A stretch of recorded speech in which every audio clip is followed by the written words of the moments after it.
Hey guys, welcome back to my channel. আজকে নিয়ে এসেছি তোমাদের জন্য একটি ছোট্ট ভিডিও নিয়ে।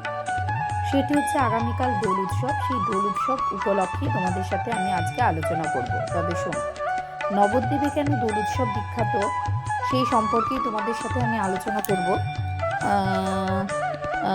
তবে শোনো, নবদ্বীপে দোল উৎসব বিশেষভাবে বিখ্যাত কারণ এটি শ্রী চৈতন্য মহাপ্রভুর জন্মস্থান এবং তার জন্মতিথির সাথেই সম্পর্কিত, যা দোল পূর্ণিমার দিনে পালিত হয়।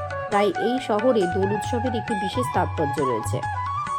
শ্রী চৈতন্য মহাপ্রভু এই নবদ্বীপেই জন্মগ্রহণ করেছিলেন এবং তার লীলাক্ষেত্রও এখানে ছিল।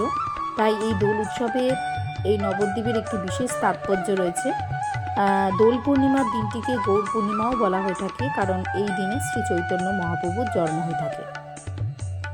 আবার নবদ্বীপে দোল উৎসবের সময় শহরটি বিশেষভাবে আলোকিত করা হয় এবং বিভিন্ন অনুষ্ঠানে মানুষের সমাগমও হয়ে থাকে। বৈষ্ণবদের মতে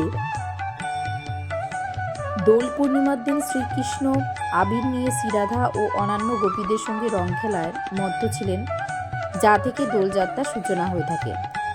তবে যেটা আমি বলবো সেটি হচ্ছে নবদ্বীপের সংস্কৃতি। নবদ্বীপের সংস্কৃতিতে দোল উৎসব একটি অত্যন্ত গুরুত্বপূর্ণ স্থান দখল করে আছে এবং এটি এখানকার মানুষের কাছে একটি বিশেষ উৎসব বলে উদযাপিত হয়ে থাকে। এবং এই দোল উৎসবের সময় বিভিন্ন জায়গা থেকে লোকের সমাগম এই নবদ্বীপে দেখতে পাওয়া যায়।